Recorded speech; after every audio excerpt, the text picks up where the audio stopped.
بسم اللہ الرحمن الرحیم۔ محترم ناظرین، شعبان المعظم قمری سال کا 8واں مہینہ ہے۔ اس ماہ مقدس کے فضائل و برکات پیغمبر اسلام حضور نبی کریم صلی اللہ علیہ وسلم نے بڑے دلنشین انداز میں بیان فرمایا ہے۔ چنانچہ ایک مقام پر ارشاد فرمایا، شعبان میرا مہینہ ہے۔ مذکورہ حدیث مبارکہ سے ماہ شعبان کی فضیلت کا اندازہ بخوبی لگایا جا سکتا ہے کہ رسول مکرم صلی اللہ علیہ وسلم نے اس مہینے کو اپنا مہینہ قرار دیا ہے۔ جس مہینے کو حضور نبی کریم صلی اللہ علیہ وسلم نے اپنا مہینہ فرما دیا، اس کی عظمت اور شان کا کیا کہنا۔ اسی طرح ایک اور مقام پر فرمایا، شعبان میرا مہینہ ہے اور رمضان اللہ کا مہینہ ہے۔ حضرت ذوالنون مصری رحمۃ اللہ علیہ نے ایک جگہ لکھا ہے، رجب بیج بونے کا مہینہ ہے، شعبان آبپاشی کرنے کا، اور رمضان اس کا پھل کھانے کا مہینہ ہے۔ حضرت سیدنا انس بن مالک رضی اللہ تعالیٰ عنہ فرماتے ہیں، ماہ شعبان کا چاند نظر آتے ہی صحابہ کرام تلاوت قرآن پاک میں مشغول ہو جاتے، اپنے اموال کی زکوٰۃ نکالتے تاکہ کمزور و مساکین لوگ ماہ رمضان کے روزوں کے لیے تیاری کر سکیں۔ حکام قیدیوں کو طلب کر کے جس پر حد سزا قائم کرنا ہوتی اس پر قائم کرتے، بقیہ کو آزاد کر دیتے۔ تاجر اپنے قرضے ادا کر دیتے، دوسروں سے اپنے قرضے وصول کر لیتے، اور رمضان شریف کا چاند نظر آتے ہی غسل کر کے بعض حضرات اعتکاف میں بیٹھ جاتے۔ اس ماہ مقدس کی عظمتوں اور فضیلتوں میں یہ بھی ہے کہ اس میں ایک ایسی رات ہے جو نہایت رحمتوں، برکتوں اور فضیلتوں والی ہے۔ یہ رات شعبان المعظم کی 15ویں شب ہے۔ اس رات کو نصف شعبان کی رات بھی کہا جاتا ہے۔ شعبان کی 15ویں شب شب برات کہلاتی ہے، یعنی وہ رات جس میں مخلوق کو گناہوں سے بری کیا جاتا ہے۔ تقریباً 10 صحابہ کرام رضوان اللہ علیہم اجمعین سے اس رات کے متعلق احادیث منقول ہیں۔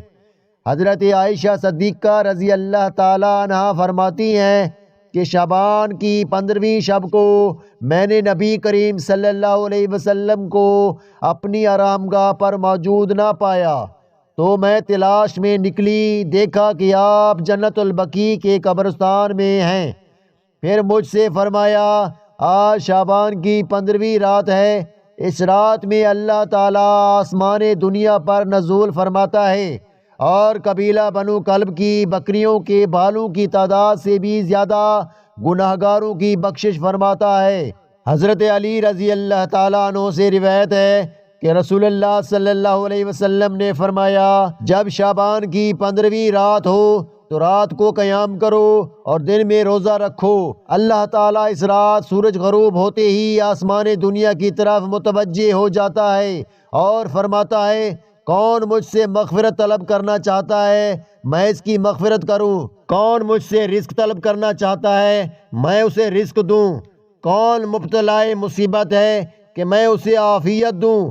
اسی طرح صبح تک ارشاد ہوتا رہتا ہے۔ حضرت امام طاؤس یمانی فرماتے ہیں، حضرت امام حسن رضی اللہ تعالیٰ عنہ سے 15 شعبان کی رات اور اس میں عمل کے بارے میں پوچھا تو آپ رضی اللہ تعالیٰ عنہ نے ارشاد فرمایا، میں اس رات کو 3 حصوں میں تقسیم کرتا ہوں۔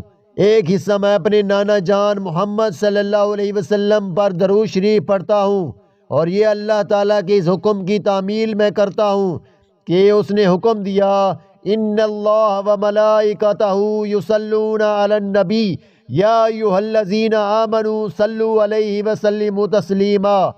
اے ایمان والو، تم بھی ان پر درود بھیجا کرو اور خوب سلام بھیجا کرو۔ رات کے دوسرے حصے میں اللہ تعالیٰ سے استغفار کرتا ہوں، اللہ تعالیٰ کے اس حکم پر عمل کرتے ہوئے کہ اس نے حکم فرمایا، اور نہ ہی اللہ ایسی حالت میں ان پر عذاب فرمانے والا کہ وہ اس سے مغفرت طلب کر رہے ہوں۔ اور رات کے تیسرے حصہ میں نماز پڑھتا ہوں۔ میں نے عرض کیا، جو شخص یہ عمل کرے اس کے لیے کیا ثواب ہوگا؟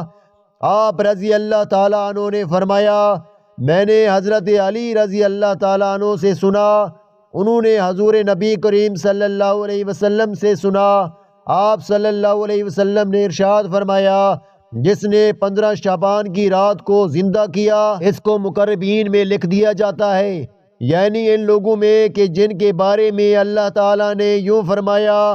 پھر اگر وہ وفات پانے والا مقربین میں سے تھا، حضرت عائشہ صدیقہ رضی اللہ تعالیٰ عنہ فرماتی ہیں کہ رسول اکرم صلی اللہ علیہ وسلم نے مجھ سے فرمایا کہ تم جانتی ہو اس رات میں یعنی ماہ شعبان کی 15ویں شب میں کیا ہوتا ہے؟ عرض کیا، یا رسول اللہ صلی اللہ علیہ وسلم ارشاد فرمائیے کیا ہوتا ہے؟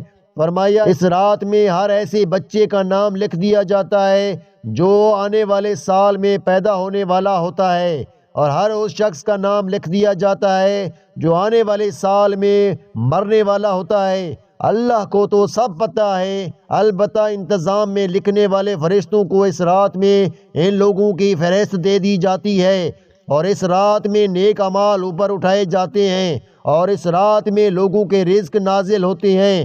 حضرت عائشہ صدیقہ رضی اللہ تعالیٰ عنہ فرماتی ہیں کہ میں نے عرض کیا، یا رسول اللہ صلی اللہ علیہ وسلم، کیا جنت میں کوئی بھی داخل نہ ہوگا مگر اللہ تعالیٰ کی رحمت سے؟ آپ صلی اللہ علیہ وسلم نے فرمایا، ہاں، کوئی ایسا نہیں ہے جو اللہ تعالیٰ کی رحمت کے بغیر جنت میں داخل ہو جائے۔ میں نے عرض کیا، یا رسول اللہ صلی اللہ علیہ وسلم، آپ بھی اللہ کی رحمت کے بغیر جنت میں نہ جائیں گے؟ یہ سن کر آپ نے اپنے سر پر ہاتھ رکھ لیا اور فرمایا کہ میں بھی جنت میں نہ جاؤں گا مگر اس طرح کہ اللہ تعالیٰ مجھے اپنی رحمت میں ڈھانپ لیں۔ 3 بار یہی ارشاد فرمایا۔